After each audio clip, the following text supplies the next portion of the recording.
Hello everyone, welcome back to our channel Exam Mark. So I hope students you all are doing very well.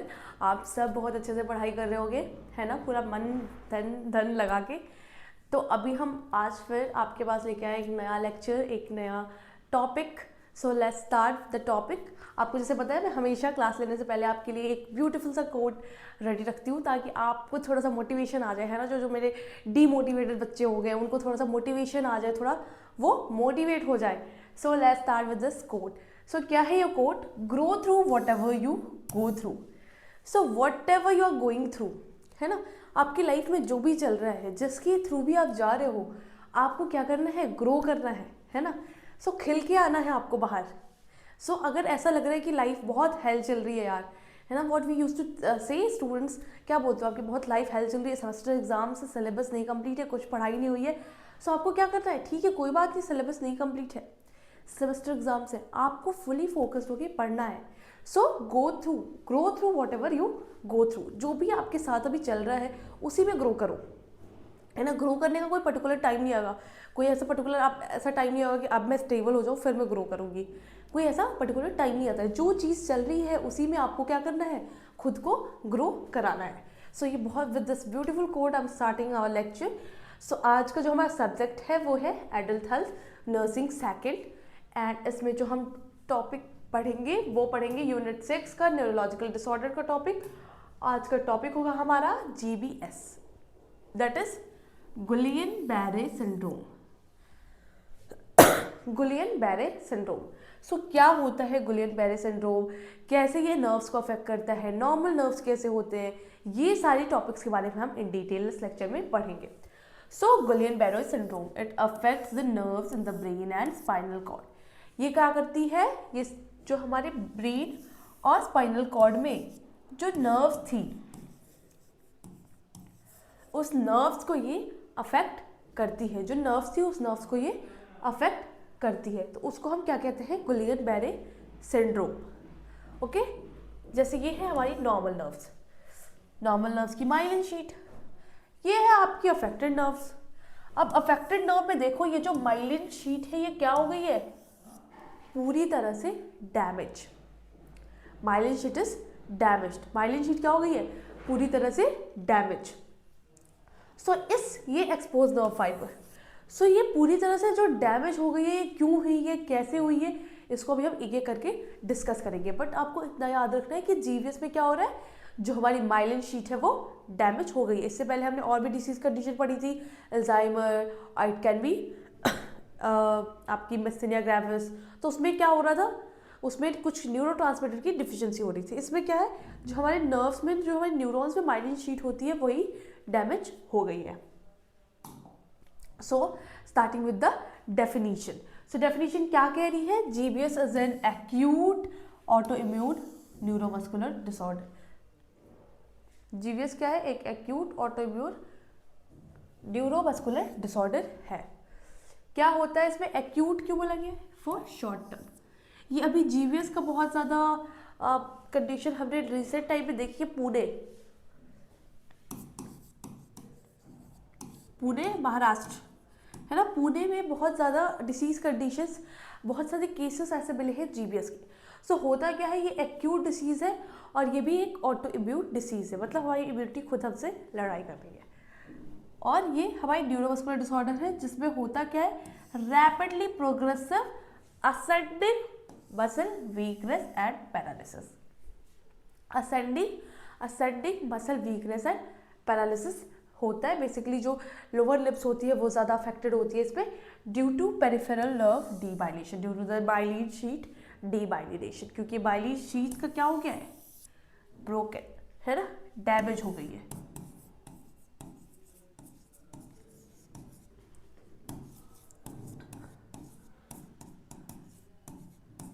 Damage myelin sheath. Next है आपका etiology and trigger factors.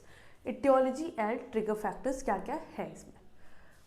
Okay, so पहला GBS often follows an infection that triggers as an abnormal immune response. कोई infection, है ना, कोई एक particular infection होता है जिसकी वजह से ये ट्रिगर करता है. जैसे कि हो सकता है रेस्पिरेटरी इन्फेक्शन, ये हो सकता है जीआईटी का इन्फेक्शन, ये कोई वायरल इन्फेक्शन हो सकता है like influenza, cytomegalovirus, Epstein Barr virus, या फिर कोई सर्जरी या फिर वैक्सीनेशन, ये रेयर है। सो ये सारे इसके कॉमन कॉजेज हैं। It can be any respiratory infection, any GIT like Campylobacter jejuni. Then ये पुणे में का केस था, इसी की वजह से हुआ था, इस पर्टिकुलर इन्फेक्शन की वजह से। देन कोई viral infection like influenza virus हो सकता है, साइटोमेगालो वायरस हो सकता है, एप्स्टीन बार वायरस हो सकता है, या फिर कोई सर्जरी या फिर कोई वैक्सीनेशन जो कि एक रेयर कॉज है। सो ये सारे इसके कॉमन ट्रिगर और कॉजेस हैं। नेक्स्ट है आपका पैथोफिजियोलॉजी, ये डिसीज कैसे प्रोग्रेस करती है। पहला आपका infection stimulate immune response. Infection क्या करता है, ये जो इन्फेक्शन है वो स्टिमुलेट करता है किसको, इम्यून रिस्पॉन्स को, और ये एंटीबॉडीज मिस्टेकनली अटैक बाइली शीथ।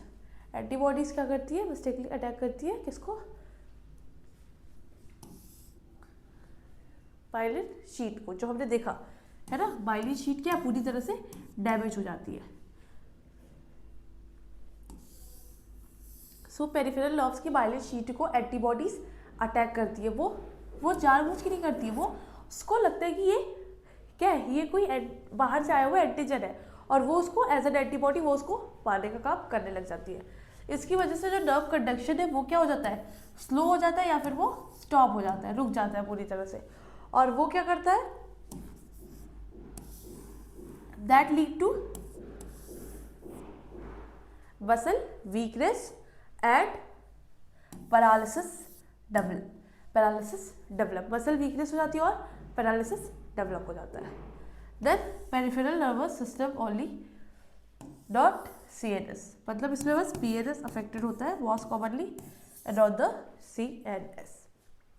सो बेसिकली इसमें क्या हो रहा है, इन्फेक्शन इम्यून रिस्पॉन्स को स्टिमुलेट कर रहा है, उसकी वजह से एंटीबॉडीज मिस्टेकनली बाइलिन शीट को अटैक कर रही है, और उसकी वजह से जो नर्व कंडक्शन था वो स्लो या स्टॉप हो जा रहा है, और मसल वीकनेस और पैरालिसिस जैसे सिम्टम्स हमको देखने को मिल रहे हैं।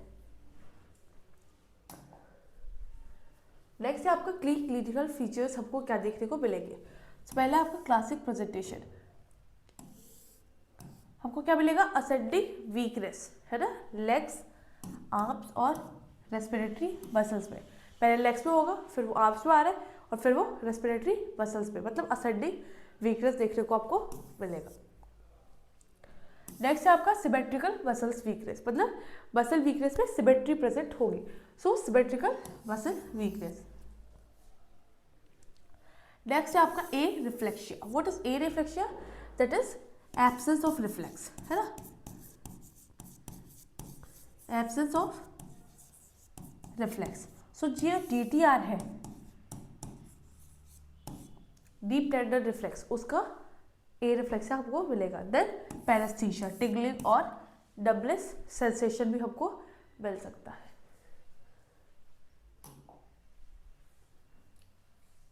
देन आपका stages of GBS, Guillain Barre syndrome की क्या क्या स्टेजेस है।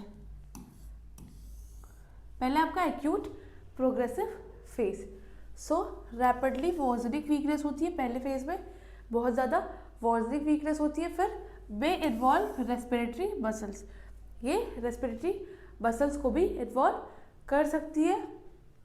Autonomic dysfunction is possible, autonomic dysfunction is possible. Next है आपका प्लेट्यू फेज। तो प्लेट्यू फेज में क्या होता है, सिम्टम्स स्टेबलाइज हो गए। इसमें क्या था, वो प्रोग्रेस हो रहा था, वॉर्स हो रहा था, इसमें सिम्टम्स क्या हो गए, स्टेबलाइज हो गया। Then weakness neither worsen nor improve, weakness रहती है लेकिन ना ही वो इम्प्रूव हो रही है और ना ही वो बहुत वर्जन हो रही है। द लास्ट फेज में क्या है हमारा, recovery phase. So gradual return of function, जो भी फंक्शन है वो ग्रेजुअली वापस आ रहा है, रिटर्न आ रहा है, gradual return of function. May take months to year, ये कुछ मंथ से लेके कुछ सालों तक का टाइम इसको ग्रेजुअल रिटर्न ऑफ फंक्शन में लग सकता है। सो पहला आपका क्या है, एक्यूट फेज, उसमें सिम्टम्स वर्स हो गए। फिर दूसरा प्लेट्यू फेज, उसमें सिम्टम्स क्या हो गए, स्टेबलाइज हो गए। और फिर तीसरा क्या है आपका, रिकवरी फेज। रिकवरी फेज में टाइम लग सकता है, from months to year, but patient will be recovered. So ये आपका था कॉमन प्रोसीजर कि क्या क्या फीचर्स आते हैं और कैसे कैसे वो फीचर्स आते हैं। तो 3 फेज में जीवीएस के फीचर्स आ रहे हैं। पहला है हमारा एक्यूट, देन प्लेटिव और देन रिकवरी फेज। सो ऐसे ही हमने 3 फेजेस में अल्जाइमर के भी सिम्टम्स पढ़े थे और सिमिलरली हमारा जीवीएस का है। नेक्स्ट है आपका डायग्नोसिस। सो डायग्नोसिस में क्या है, क्लिनिकल प्रेजेंटेशन हम चेक करेंगे पहले तो कि क्या क्या फीचर्स पेशेंट को देखने में मिल रहा है। हिस्ट्री लेंगे, फिजिकल एग्जामिनेशन करेंगे कि आप में कैसे सेंसेशन हो रहे हैं, कहाँ से सेंसेशन हो रहे हैं, कहाँ वीकनेस प्रेजेंट है। ये सारा हम क्लिनिकल फीचर्स पेशेंट से हिस्ट्री और फिजिकल एग्जामिनेशन में करेंगे। देन हम और क्या कर सकते हैं, we can go for LP, है ना, दैट इज लंबर पंक्चर और स्पाइनल टैपिंग। सो हम increase protein with the normal RBC count. So protein का नंबर क्या इंक्रीज होगा विद नॉर्मल आरबीसी काउंट। हम नर्व कंडक्शन स्टडीज भी कर सकते हैं, एनसीवी, इसमें हम एनसीवी करते हैं, नर्व कंडक्शन वेलोसिटी का चेक करते हैं। नर्व कंडक्शन वेलोसिटी की, नर्व की कंडक्शन सिस्टम कैसी है, क्योंकि इसमें क्या है, नर्व की माइलिन शीट डैमेज हो रही है ना। तो माइलिन शीट डैमेज हो रही है तो हमको चेक करना पड़ेगा कि उसका कंडक्शन पावर कैसा है। So we can do nerve conduction studies also. Then to rule out other causes of paralysis, हमको ये भी चेक करना है कि कोई और अदर कॉज तो नहीं था पैरालिसिस का। So this all the common diagnosis जो हमको करना है पेशेंट में। नेक्स्ट है आपका मेडिकल मैनेजमेंट। सो पहला है हमारा primary treatment. So primary treatment, ये भी क्वेश्चन होता है कि किसमें हम प्लाज्मा फेरेसिस कराते हैं, कौन सी ऐसी डिसीज कंडीशन है जिसमें प्लाज्मा ही एक्सचेंज कराना पड़ गया। So that is our GBS, Guillain Barre syndrome. So basically इसमें प्लाज्मा फेरेसिस या फिर प्लाज्मा एक्सचेंज हमको कराना पड़ता है। और इसी डिसीज में हम IVIG भी देते हैं।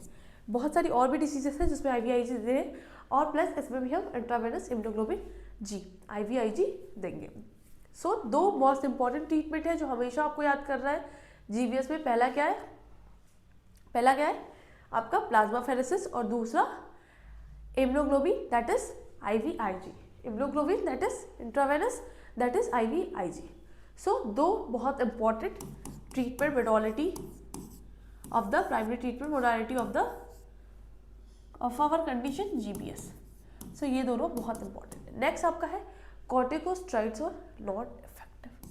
सो ऐसे पेशेंट्स में कॉर्टिकोस्टेरॉइड्स प्रोवाइड कराया जाता है, बट वो इतने इफेक्टिव नहीं होते जितना प्लाज्मा फेरेसिस और IVIG होगा। नेक्स्ट, ये तो आपका प्राइमरी ट्रीटमेंट था, है ना, बेसिक ट्रीटमेंट। अब आपका है respiratory management.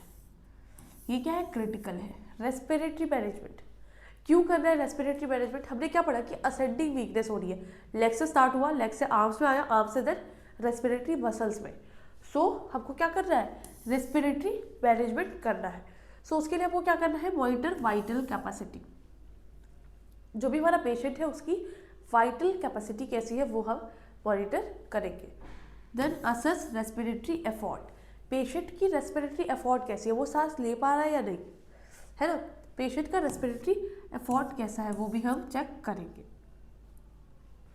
Then prepare for mechanical ventilation MV, अगर हमको लग रहा है कि पेशेंट में वेंटिलेटर सपोर्ट की नीड है, MV की नीड है, सो हम पेशेंट को मैकेनिकल वेंटिलेटर के लिए भी प्रिपेयर करेंगे। एंड देन फ्रीक्वेंट ABGs, हमको क्या करना है, फ्रीक्वेंटली पेशेंट का artery blood gas level check करना है कि CO2 डिक्रीज नहीं हो रहा है, ऑक्सीजन का सैचुरेशन का लेवल क्या है, कौन कौन से इलेक्ट्रोलाइट डिक्रीज हो रहे हैं, कौन कौन से इलेक्ट्रोलाइट बढ़ रहे हैं। सो ये सारे पर्टिकुलर मेडिकल मैनेजमेंट हम पेशेंट में अपने करेंगे।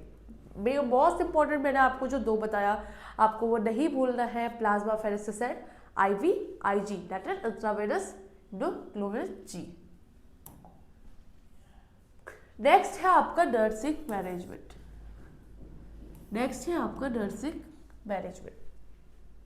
इसमें क्या करना है, असेसमेंट ऑफ द प्रायोरिटीज, हमको पेशेंट की प्रायोरिटीज का असेसमेंट करना है। एयरवे एंड ब्रीथिंग, सो पहला हमको क्या करना है, पेशेंट की एयरवे और ब्रीथिंग, है ना, पेशेंट सांस ले पा रहा है या नहीं। पेशेंट को आप बोलोगे कि एक बार आप बताओ कि आपकी एयरवे ब्रीथिंग कैसी है, है ना। अगर पेशेंट ऐसी कंडीशन में है कि वो बोल नहीं पा रहा है ना, उसको तो पैरालिसिस हुआ है, सो आप असेस करोगे कि रेस्पिरेटरी मसल्स तो नहीं अफेक्ट हो गए, कहीं कहीं ऐसा तो नहीं कि रेस्पिरेटरी मसल्स कोलैप्स हो गए, रेस्पिरेटरी फेलियर है पेशेंट में, तो इसलिए हम पेशेंट के एयरवे और ब्रीथिंग को भी असेस करेंगे। द नेक्स्ट है हमारा मसल स्ट्रेंथ। सो बेसिकली इसमें हो क्या रहा है, मसल वीकनेस, और वो भी असेंडिंग, तो इसलिए हम मसल स्ट्रेंथ चेक करेंगे लेग्स में, लेग्स की मसल्स, आर्म्स की मसल्स, है ना, डिफरेंट मसल्स को हम चेक करेंगे। द नेक्स्ट है हमारा रिफ्लेक्सेस। हमको क्या करना है, अपने पेशेंट के रिफ्लेक्स सेक्शन को भी चेक करना है कि पेशेंट के रिफ्लेक्सेस कैसे हैं, है ना। डिफरेंट रिफ्लेक्सेस है, हमारा सुपरफिशियल रिफ्लेक्सेस है, डीप टेंडर रिफ्लेक्सेस है, सो दोनों रिफ्लेक्सेस को हम पेशेंट में चेक करेंगे। Then vital sign, autonomic instability हो रही है तो वाइटल साइन भी हमको चेक करना है। लास्ट में क्या चेक करेंगे, पेशेंट की स्वेलोइंग एबिलिटी, कि पेशेंट स्वेलो कर पा रहा है या नहीं, है ना। तो आप उसको कुछ पर्टिकुलर चीज़ें दे रहे हो, बोल रहे हो स्वेलो करके दिखाओ कि are you able to swallow और नॉट, सो स्वेलोइंग एबिलिटी भी हम चेक करेंगे। नेक्स्ट है आपका नर्सिंग इंटरवेंशन। सो इसमें हमको क्या करना है, maintain airway and oxygenation, maintain airway and oxygenation. वो क्या करना है, पेशेंट के ऑक्सीजनेशन को मेंटेन करना है, एयरवे को मेंटेन करना है। पोजीशन टू प्रिवेंट एस्पिरेशन, वो क्या करना है, पेशेंट को पोजीशन करना है ताकि वो एस्पिरेट ना कर ले content. Then cardiac monitoring, we also have to do cardiac monitoring. आपने देखा होगा मॉनिटर्स लगे रहते हैं ना, और पर्टिकुलर पैचेस हम पेशेंट के चेस्ट पर इंस्टॉल करते हैं, हम देखते हैं कि उसकी रिदम कैसी आ रही है ना, रेट क्या है, वॉल्यूम क्या है, SpO2 का है। सो हमको कार्डियक मॉनिटर्स का इंस्टॉलेशन करना है और चेक करना है कि पेशेंट की हार्ट की एक्टिविटी कैसी है। नेक्स्ट हमको क्या करना है, प्रिवेंट कॉम्प्लिकेशंस ऑफ इमोबिलिटी। सो जो भी इमोबिलिटी की कॉम्प्लिकेशंस आ सकती है उसको हमको प्रिवेंट करना है। What we have to next do, DVT prevention, deep vein thrombosis ना हो पेशेंट में, है ना, डीप वेन थ्रोम्बोसिस ना हो, सो उसका भी हमको प्रिवेंशन करना है। DVT is, what is DVT, it is deep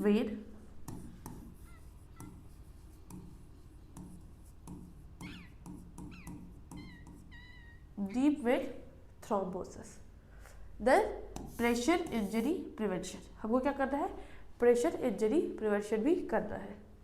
हमको कहीं पे भी प्रेशर, ऐसा कहीं हमको देखना है कि पेशेंट को कहीं प्रेशर से इंजरी ना हो। Then we have to do pain management, इसमें हम न्यूरोपैथिक पेन बेसिकली होता है, सो हम पेन मैनेजमेंट करके कि पेन को, देन हमको क्या करना है, पेशेंट को इमोशनल सपोर्ट देना है। पेशेंट बहुत परेशान हो जाता है ना कि हम, मुझे क्या हो गया, मेरे पैरालिसिस ये कैसे हो गया, I am very fit and fine person, मुझे कैसे पैरालिसिस हो सकता है। So patient will be so much depress, तो एज नर्स हमारी रिस्पॉन्सिबिलिटी कि हम उसको emotional support, psychological support provide करेंगे। द नेक्स्ट है हमारा patient and family education. So as nurses, अगर आपके पास एक केस आ रहा है जिसमें आपके इंडिविजुअल पेशेंट को क्या हुआ है, GBS, तो आप एज नर्स आप क्या पेशेंट एंड फैमिली एजुकेशन दोगे। पहले आपका disease is acute but often reversible, disease acute है और इसको हम रिवर्स कर सकते हैं, ट्रीट कर सकते हैं। Recovery is gradual, recovery gradual है, हो जाएगी। फैटीग में परसिस्ट, सो थकान हो सकता है, रह सकती है बहुत लंबे समय तक, but it is reversible still. And importance of physical therapy, ऐसे पेशेंट में क्या हो गया है, ऐसे पेशेंट में क्या हुआ है, पहले पैरालिसिस हो रहा है, लेग्स की मसल्स का वीकनेस हो रहा है, सो ऐसे पेशेंट में फिजिकल वो मूवमेंट कर पाएगा, नहीं कर पाएगा। सो इसलिए हमको फिजिकल थेरेपी का इम्पोर्टेंस पेशेंट को बताना है कि क्या फिजिकल थेरेपी का इम्पोर्टेंस है। फिर हमको उसको रीएश्योर करना है अबाउट द प्रोग्नोसिस, कि क्या रिजल्ट आएगा, प्रोग्नोसिस कैसा होगा, ये सारी चीज़ों को हमको रीएश्योरेंस पेशेंट को देना है। सो ये हमारा हो गया पेशेंट एंड फैमिली एजुकेशन। सो अभी हमने पढ़ा एक टॉपिक GVS, ओके, प्रोग्नोसिस दिया हुआ है। So most patient recover fully और विथ मिनिमल डिफिसिट, सारे मोस्ट ऑफ द पेशेंट क्या है, फुल्ली वो रिकवर हो जाते हैं। Then mortality is low with proper care, so जो डेथ है, मॉर्बिडिटी एंड मोर्टैलिटी है ना, so mortality is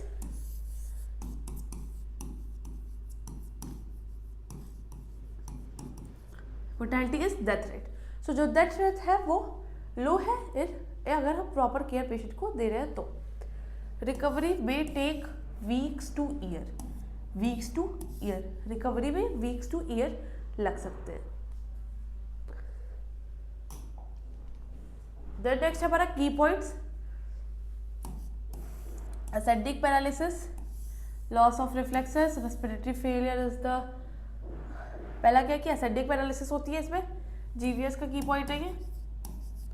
loss of reflexes होता है, respiratory failure is the greatest risk, सबसे ज़्यादा रिस्क क्या है रेस्पिरेटरी फेलियर का, क्योंकि मसल्स इसमें जो हमारे रेस्पिरेटरी मसल्स है वो अफेक्ट हो जाते हैं। देन ट्रीट विथ और प्लाज्मा फेरेसिस, IVIG या फिर प्लाज्मा फेरेसिस से हमको ट्रीट करना है। मॉनिटर ऑटोनॉमिक डिसफंक्शन, हमको ऑटोनॉमिक डिसफंक्शन के लिए भी मॉनिटर करना है, कॉर्टिकोस्टेरॉइड्स में हेल्प नहीं करता है। तो ये हमारा की पॉइंट था फॉर एग्जाम। सॉरी, अभी हम नेक्स्ट डिसीज कंडीशन भी इसी वीडियो में पढ़ लेंगे, मल्टीपल स्क्लेरोसिस। सो 2 disease condition, autonomic Alzheimer disease और आपकी माइस्थीनिया ग्रेविस, वो हमने एक लेक्चर में कवर किए और एक लेक्चर में हम कवर कर रहे हैं आज कौन सी, जीवीएस और मल्टीपल स्क्लेरोसिस। सो ये है हमारा नॉर्मल न्यूरॉन और ये है हमारा मल्टीपल स्क्लेरोसिस से ग्रस्त न्यूरॉन। देखो इसमें क्या हो रहा है, इसमें भी जो माइलिन शीट है वो डैमेज होती है, बट इसमें और हमारा जो ये पहला वाला डिसीज जीबीएस, कुछ तो डिफरेंस होगा। वो बेसिक डिफरेंस क्या है आइए हम देखते हैं। सो पहला क्या है आपका definition. So multiple sclerosis is a chronic autoimmune inflammatory disease of central nervous system. So वो किसकी डिसीज थी, हमने कहा PNS की, और ये CNS, characterized by demyelination of nerve fibers leading to interrupted nerve transmission। ये CNS की डिसीज है जिसमें क्या हो रहा है, डीमाइलिनेशन हो रहा है नर्व फाइबर्स की, और वो क्या कर रहा है, लीड कर रहा है interrupted nerve transmission, interrupted nerve transmission को वो लीड कर रहा है। मल्टीपल स्क्लेरोसिस की टाइप्स, सो 4 टाइप्स है यहाँ पे आपका। रिलैप्सिंग रेमिटिंग सबसे ज़्यादा common, secondary progressive, primary progressive and primary relapsing. So पहला है आपका रिलैप्सिंग रेमिटिंग। तो अभी हम देखते हैं डिटेल में रिलैप्सिंग रेमिटिंग में क्या होता है। सो ये मोस्ट कॉमन है, मोस्ट कॉमन टाइप है ये आपका। डिस्क्रिप्शन इसमें क्या है, क्लियरली डिफाइंड रिलैप्स अटैक्स और examination of neurological symptoms followed by periods of रेमिशन। मतलब अटैक्स आ रहे हैं है ना, किसी पेशेंट को अटैक आ रहा है फिर रेमिशन है, फिर अटैक आ रहा है फिर रेमिशन है, उसको हम क्या कहते हैं, रिलैप्सिंग रेमिटिंग टाइप, जो कि हमारा टाइप 1 है और ये सबसे ज़्यादा कॉमन टाइप ऑफ डिसऑर्डर है। नेक्स्ट, सिम्टम्स में पार्शियली और कंप्लीटली रिजॉल्व, सिम्टम्स पार्शियली या फिर कंप्लीटली रिजॉल्व हो सकते हैं। की फीचर्स हमको क्या मिलेंगे इसमें, मोस्ट कॉमन टाइप है पहला तो 85% है ना, फिर inflammation causes temporary nerve damage, inflammation से क्या हो रहा है, टेम्पररी नर्व डैमेज, कोई प्रोग्रेशन नहीं हो रहा है बिटवीन द अटैक्स कोई भी प्रोग्रेशन नहीं प्रेजेंट है। नेक्स्ट है आपका सेकेंडरी प्रोग्रेसिव मल्टीपल स्क्लेरोसिस। सो इसका डेफिनेशन क्या है, रिलैप्सिंग रेमिटिंग से बिगिन होता है और ग्रेजुअली क्या करता है, स्टेडी न्यूरोलॉजिकल डिक्लाइन है ना, तेजी से अचानक से ये रिलैप्स रेमिटिंग से ही शुरू होता है और फिर इसमें बहुत ज़्यादा न्यूरोलॉजिकल डिक्लाइन देखने को मिलता है। रिलैप्स में still occur but disability worsen, relapse हो सकता है पर क्या है, डिसेबिलिटी क्या है, डिसेबिलिटी वर्सन हो जाती है बहुत ज़्यादा विद टाइम। इसमें की फीचर्स क्या आएंगे, प्रोग्रेसिव वर्सनिंग है ना, प्रोग्रेसिव वर्सनिंग देखने को मिलेगी हमको, फिर लेस रिकवरी आफ्टर अटैक, अगर एक बार पेशेंट को अटैक आ गया तो रिकवरी के चांसेस क्या है, लेस होते हैं। इंक्रीज्ड डिसेबिलिटी, इसमें जो हमारा पेशेंट है उसमें डिसेबिलिटी इंक्रीज हो जाएगी, ज़्यादा डिसेबल रहेगा पेशेंट। तो नेक्स्ट आपका क्या है, primarily progressive MS, primarily progressive multiple sclerosis. तो इसमें क्या है, gradual worsening from onset, no distinct relapse और रिमिशन, कोई भी रिलैप्स या रिमिशन इसमें नहीं होता है, और स्टडी प्रोग्रेस ऑफ डिसेबिलिटी, धीरे धीरे ये डिसेबिलिटी क्या होती है, स्टडी प्रोग्रेस करती है। की फीचर क्या है, ये बहुत लेस कॉमन है ना। तो सबसे अगर क्वेश्चन है कि लेस कॉमन टाइप कौन सा है, तो आपका क्या होगा, प्राइमरी प्रोग्रेसिव 10 to 15%, और ये लेटर एज मतलब लास्ट एज में ऑनसेट इसका है।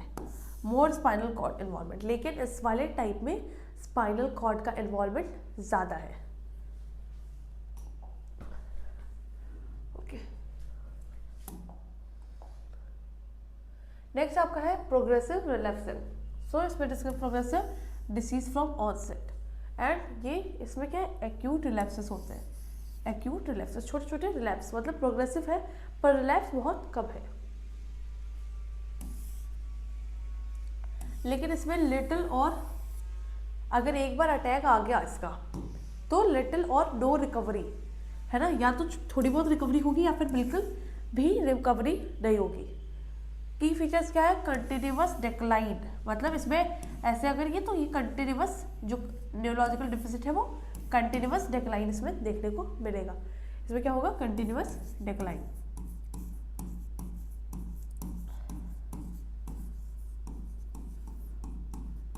continuous decline will be seen. Then superimposed relapses इस पे देखने को मिलेंगे।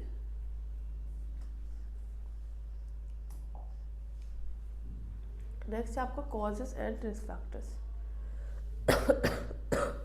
सॉरी, सो ये क्या है, कॉज ऑटो इम्यून ये भी है एग्जैक्ट, और कॉज हमको अननोन है, एग्जैक्ट कॉज हमको नोन नहीं है, exact causes unknown.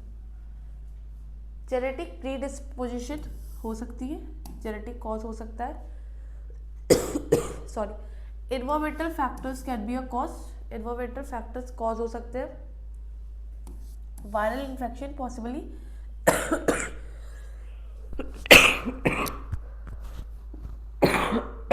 Sorry, so viral infection इसमें कॉज हो सकता है।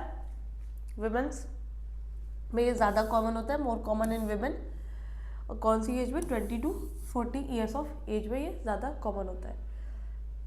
पीपल इन टेम्परेट क्लाइमेट्स उनको में भी देखने को ज़्यादा मिलता है।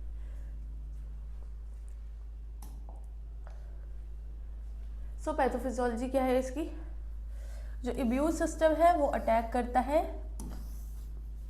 माइलिन शीट पे, और माइलिन शीट का प्रेजेंट है हमारे ब्रेन स्पाइनल कॉर्ड में।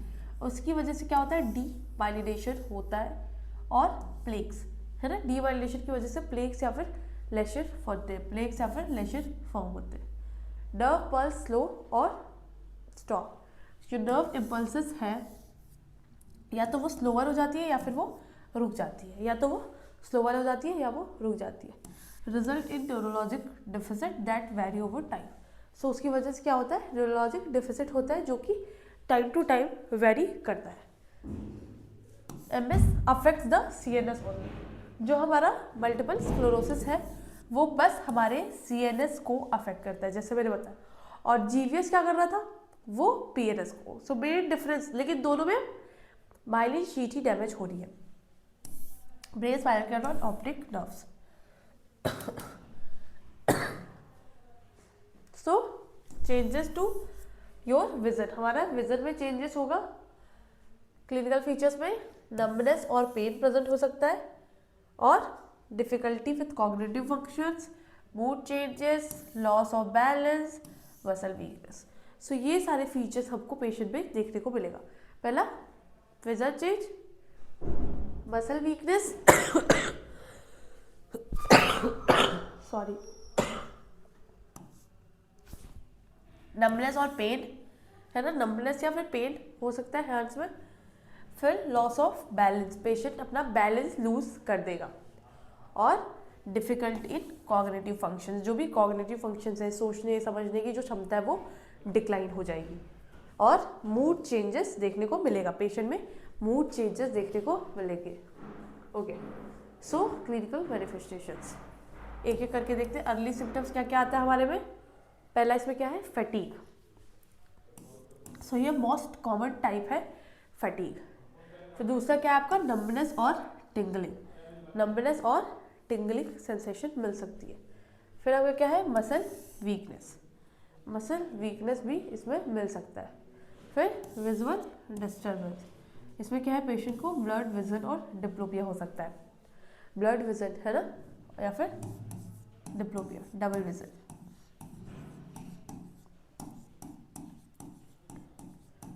डबल विजन या फिर ब्लड विजन पेशेंट को देखने को मिलेगा।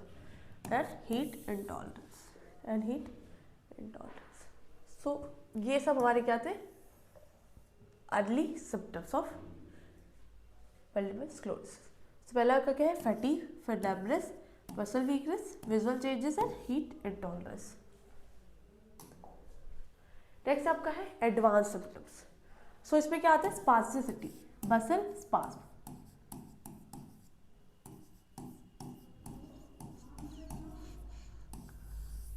मसल स्पाज्म देखने को आपको मिलेगा।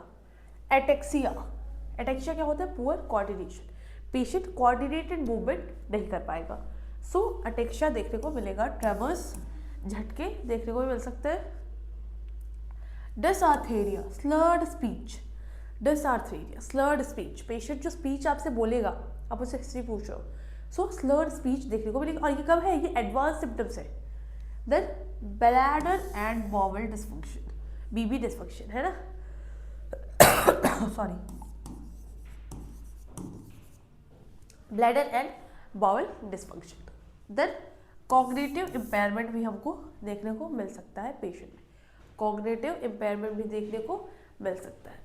देन डिप्रेशन, और क्या हो सकता है, डिप्रेशन। तो ये सारे हमारे एडवांस सिम्टम्स हैं जो हमको पेशेंट में देखने को मिलेंगे। और एक हमारे पास था लेटर, अर्ली स्टेज वाला सिम्टम। ये हमारे सारे क्या थे, अर्ली, मतलब पेशेंट बोल रहा है कि फैटीग है, नंबनेस है और मसल वीकनेस हो रही है, तो वो अर्ली स्टेज के सिम्टम्स को रिप्रेजेंट कर रहा है। लेकिन अगर हमारे पेशेंट को मसल स्पाज्म, एटेक्सिया और tremors, dysarthria, slurred speech, double vision, ये सारे फीचर्स आ रहे हैं, मतलब वो एडवांस स्टेज में चला गया और एडवांस सिम्टम्स पेशेंट हमारा शो कर रहा है। नेक्स्ट हम देखेंगे डायग्नोसिस। सो पहला तो आप हिस्ट्री फिजिकल करोगे, है ना, कि क्या क्या फीचर्स आ रहे हैं, कैसे कैसे सिम्टम्स आ रहे हैं। फिर आप उसके बाद आप करोगे डायग्नोसिस, सॉरी, उसके बाद आप करोगे डायग्नोसिस। सो पहला है इसमें एमआरआई। एमआरआई में क्या मिलेगा हमको, plaques in the brain. Brain या फिर स्पाइनल कॉर्ड में आपको प्लेक्स देखने को, प्लेक्स फॉर्मेशन हो जाएगा, प्लेक्स देखने को मिलेगा। देन एलपी, ऑलिगोक्लोनल ब्लैंड, है ना। सो कुछ डिफरेंट टाइप्स ऑफ, अगर जब हम लंबा बच्चा करेंगे तो एक बैंड्स फॉर्मेशन आपको देखने को मिलेगा, जिसको हम कहते हैं oligoclonal band. Then evoked potential test, जो पोटेंशियल टेस्ट है वो इवोक मिलेगा। लेशंस के बेसिस पे हम डायग्नोसिस का बना सकते हैं, diagnosis based on lesions separated in time and space. So उसके बेसिस पे हम बना सकते हैं डायग्नोसिस। नेक्स्ट है आपका मेडिकल मैनेजमेंट। सो कोई पर्टिकुलर क्योर नहीं है। Treatment reduces the relapse and slows the progression. Treatment क्या करता है, रिड्यूस कर देता है रिलैप्स को और प्रोग्रेशन को स्लो कर देता है। एक्यूट रिलीज रिलैप्स में आईवी कॉर्टिकोस्टेरॉइड्स हम पेशेंट को देंगे, मिथाइल प्रेडनिसोलोन, और डिसीज मॉडिफाइंग थेरेपीज कुछ दे सकते हैं, जैसे इंटरफेरॉन बीटा, है ना, ग्लैटिमर एसीटेट, मोनोक्लोनल एंटीबॉडीज, एग्जांपल नेटोजोलाम। सो ये पर्टिकुलर नेटोजोलाम और या फिर ग्लैटिमर एसीटेट, इंटरफेरॉन बीटा, ये सारे पर्टिकुलर थेरेपीज हम पेशेंट को दे सकते हैं for the medical management of sclerosis. Next है आपका सिम्प्टोमेटिक मैनेजमेंट। सो इसमें हम मसल रिलैक्सेंट देंगे, क्योंकि हमने क्या पढ़ा, स्पाज्म हो रहा है ना, स्पाज्म हो रहा है, स्पाज्मिसिटी हो रही है, सो उसको रिलीज करने के लिए। एंटी डिप्रेसेंट, क्योंकि पेशेंट को डिप्रेशन के भी सिम्टम्स आ रहे हैं because of this particular condition, so antidepressant drug दे सकते हैं। ब्लैडर मेडिकेशंस दे सकते हैं बाउल ब्लैडर कंट्रोल के लिए, और पेन मैनेजमेंट के लिए, पेन मैनेजमेंट के लिए मेडिकेशंस दे सकते हैं। तो ये हमारा सिम्प्टोमेटिक मैनेजमेंट होगा। नेक्स्ट आपका नर्सिंग मैनेजमेंट, क्या असेस करोगे? न्यूरोलॉजिकल स्टेटस, पेशेंट का कैसा है, फैटिग लेवल कैसा है, mobility and gait, bladder and bowel function, visual changes, psychosocial status. So क्या क्या असेस करोगे? पहला क्या है इसमें आपका? पहला क्या है? न्यूरोलॉजिकल स्टेटस, पेशेंट का न्यूरोलॉजिकल स्टेटस कैसा है, पेशेंट का न्यूरोलॉजिकल स्टेटस कैसा है। सो हम असेस करेंगे कि पेशेंट का न्यूरोलॉजिकल स्टेटस कैसा है, वो ओरिएंटेड है टाइम प्लेस पर्सन से या नहीं, है ना। फिर हम चेक करेंगे कि पेशेंट का फैटीग लेवल कैसा है, पेशेंट बहुत जल्दी थक जा रहा है क्या, फिर थोड़ी देर बाद थक रहा है, क्या है उसका फैटीग लेवल, ये भी हम असेस करेंगे। फिर हम पेशेंट का मोबिलिटी एंड गेट, क्यों हम कर रहे हैं मोबिलिटी एंड गेट, क्योंकि हमने इसमें क्या पढ़ा कि अटेक्सिया हो रहा है पेशेंट को, है ना। सो डिसकोऑर्डिनेटेड मूवमेंट, पेशेंट कभी इधर जा रहा है फिर तो कभी उधर जा रहा है, सो अटेक्सिया हो रहा है पेशेंट को, तो हम उसका मोबिलिटी और गेट भी असेस करेंगे। देन हम ब्लैडर एंड बाउल फंक्शन, हम पेशेंट का ब्लैडर और बाउल फंक्शन भी असेस करेंगे। आज आप जो चाहिए विजुअल चेंजेस, क्या क्या विजुअल चेंजेस हो रहे हैं, जैसे कि इसमें हमने पढ़ा डिप्रोपिया, डिप्रोपिया हो रहा है पेशेंट में। हमने पढ़ा कि ब्लड, हमने पढ़ा ब्लड विजन, ब्लड विजन भी पेशेंट को हो रहा है। सो जो भी फीचर्स पेशेंट में आ रहे हैं, एज वर्सेस आवर रिस्पॉन्सिबिलिटी कि हम असेस करें कि पेशेंट में क्या क्या फीचर्स आ रहे हैं। नेक्स्ट है आपका, ये हो गया न्यूरोलॉजिकल स्टेटस। नेक्स्ट है आपका फैटीग लेवल, आप असेस कर लोगे। फिर मोबिलिटी। नेक्स्ट है आपका psycho social status. Psycho social status में आप क्या असेस करोगे कि साइकोलॉजिकली पेशेंट कैसा है ना, उसका साइको सोशल स्टेटस कैसा है, बहुत डिप्रेस्ड है, क्योंकि हमने पढ़ा है कि depression can be a symptom, so बहुत डिप्रेस्ड है, हैप्पी है, सैड है, क्या उसका साइको सोशल स्टेटस है, ये भी हमको एज नर्स इवेलुएट असेस करना है। नेक्स्ट हमारा है नर्सिंग इंटरवेंशन। सो क्या नर्सिंग इंटरवेंशन देंगे? पहला इसमें प्रमोट एनर्जी कन्वर्सन, ये क्या करेगा? एनर्जी को कंजर्व करेगा। देन अवॉइड हीट एक्सपोजर, ये क्या करेगा? हीट एक्सपोजर को भी अवॉइड करने में हमको इंटरवेन करना है कि हीट से एक्सपोज ना हो पेशेंट, नो हीट एक्सपोजर, तो ये भी हमको पेशेंट को अवॉइड कराना है। देन इनकरेज, हमको पेशेंट को फिजिकल थेरेपी इनकरेज करानी है। असिस्ट विथ मोबिलिटी एड्स, है ना, जो भी मोबिलिटी एड्स है उसमें हमको पेशेंट को असिस्ट करना है, प्रिवेंट करना है इन्फेक्शन को, सपोर्ट करना है बावल और ब्लैडर ट्रेनिंग को, और इमोशनल सपोर्ट हमको पेशेंट को देना है।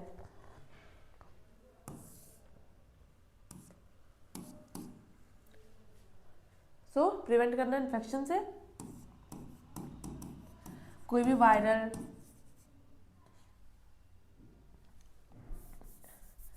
कोई भी वायरल या फिर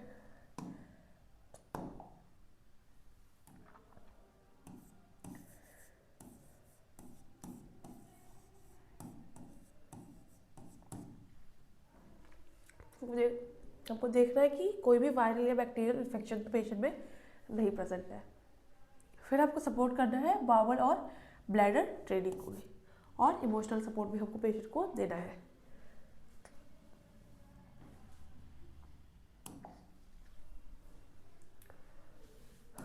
की पॉइंट फॉर एग्जाम्स, आपके एग्जाम्स के लिए की पॉइंट क्या क्या है? अगर कहीं पे भी एमएस आ रहा है तो मतलब सीएनएस में डीमाइलिनेशन हो रहा है, याद रखना। मल्टीपल स्क्लेरोसिस अगर आ रहा है तो सीएनएस आएगा ही आएगा। सो अगर कहीं पे भी मल्टीपल स्क्लेरोसिस आ रहा है तो सीएनएस में डीमाइलिनेशन याद रखना। The symptoms come and go, symptoms क्या आएंगे और चले जाएंगे। वॉर्स विथ हीट, तो हमको no heat exposure, no heat exposure, patient को हमको हीट से बचा के रखना है, पेशेंट को हीट एक्सपोजर ना हो। Treat flares with IV steroids, अगर फ्लेयर्स आ रहे हैं तो उसको हमको आईवी स्टेरॉइड से ट्रीट करना है। Fatigue is the most common symptoms. तो ये हमारे की पॉइंट्स थे for multiple sclerosis.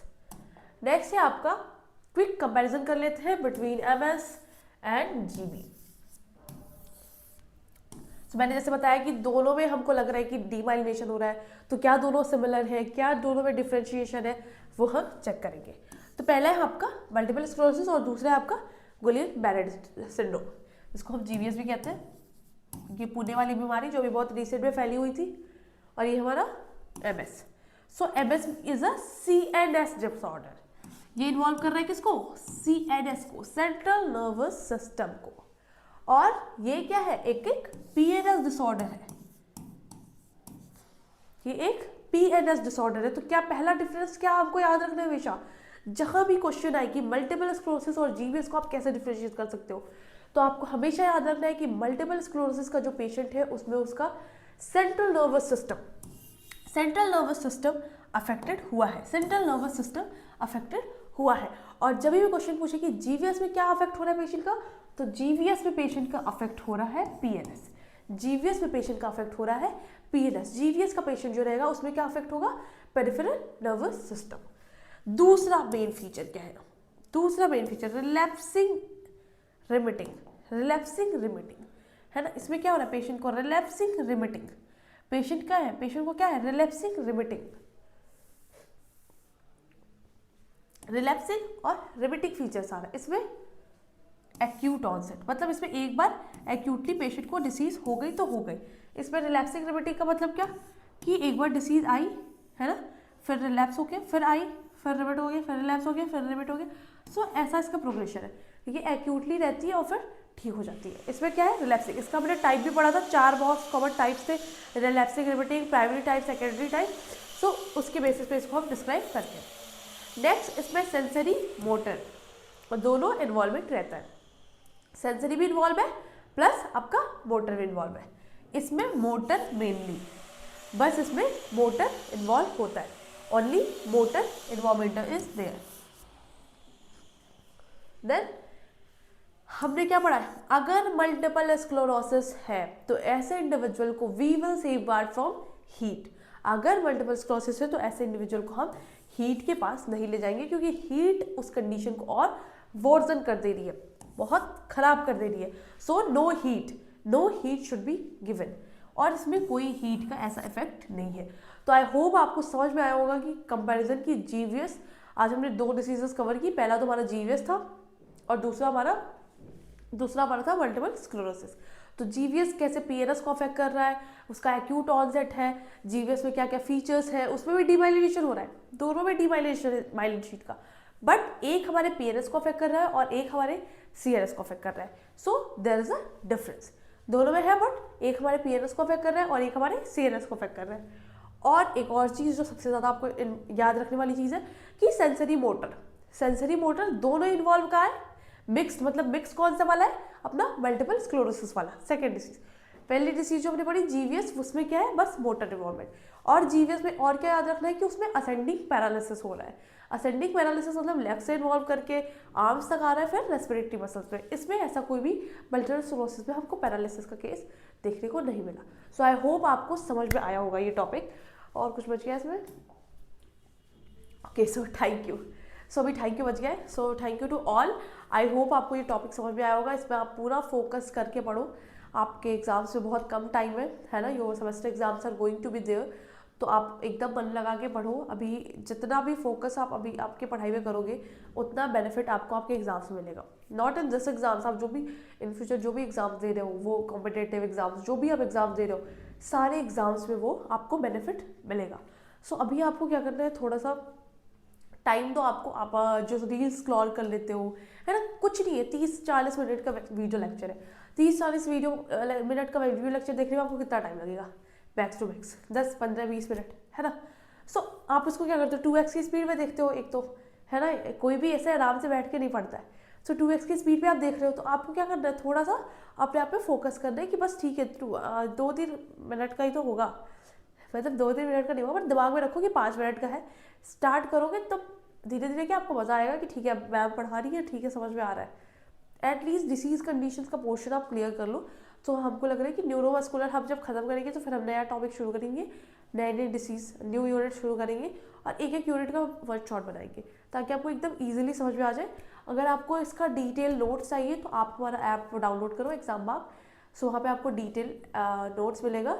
And yes, do share with your friends, है ना। खुद भी पढ़ो, अपने फ्रेंड्स को भी पढ़ाओ, सो ये लेक्चर अपने एफर्ट्स को शेयर करो और पढ़ते रहो। Thank you so much.